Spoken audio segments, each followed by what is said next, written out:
దేవునికి స్తోత్రం. ప్రియమైన దేవుని బిడ్డలారా, ఈరోజు మన అంశము లోకము నుండి వేరై ఉండుడి. దానియేలు గ్రంథము 1వ అధ్యాయం 19వ వచనం. రాజు వారితో మాట్లాడగా వారందరిలో దానియేలు, హనన్య, మిషాయేలు, అజర్యా వంటి వారెవరునూ కనబడలేదు.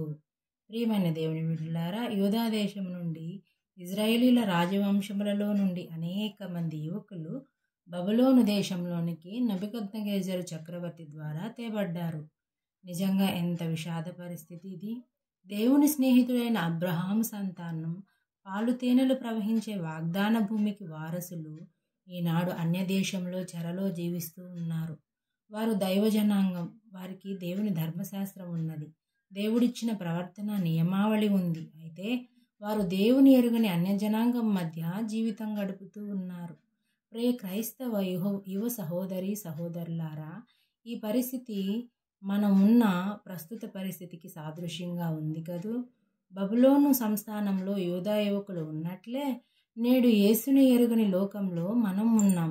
నీ జీవితం ఎలా ఉంది సోదరా, సోదరి? నీకు నీ స్నేహితులకు తేడా ఏమైనా ఉన్నదా?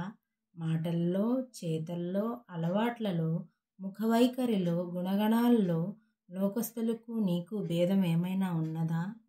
ఆనాటి యూదా యువకులు తమ చుట్టూ ఉన్న అన్యజనాంగపు ఆచారాలతో తమను తాము అపవిత్రపరుచుకోకూడదని ఖండితంగా నిశ్చయించుకున్నారు. ఈనాటి క్రైస్తవ యువజనులకు దేవుని ఎరుగని వారికి మధ్య తేడా కనబడదే? నీకు దేవుని వాక్యం ఉంది. ప్రతి వారము దేవుని వాక్యం ఉపదేశించే బోధకులు ఉన్నారు. పొరపాటు చేస్తే గద్దించే తల్లిదండ్రులు, పెద్దలు ఉన్నారు. అయినా క్రైస్తవ యువత, నీవు లోకంతో కలిసిపోతున్నావే? దేవుని వాక్యం ఎరుగని వారితో కలిసి నీవు నిత్య నరకానికి వేగంగా పరుగెడుతున్నావే? ఆలోచించు సోదరుడా, సోదరి. ఇకనైనా మారు మనసు పొందు.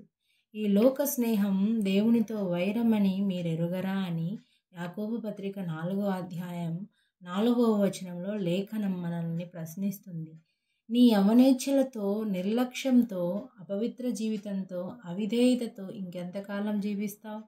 ఈనాడే నూతనంగా ప్రభువుకు సమర్పించుకో. మారు మనసు పొంది బాప్తిస్మం పొంది వెంటనే నూతన జీవితం ఆరంభించు.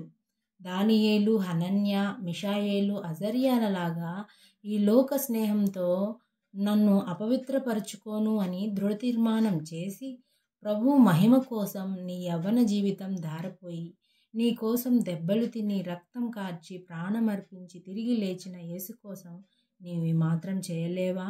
నిత్యరక్షణ పొందడానికి ఈ తాత్కాలిక సుఖం వదులుకోలేవా? ఆలోచించు, తీర్మానం చేయి. దేవుడు నిన్ను దీవించునుగాక. ఆమేన్.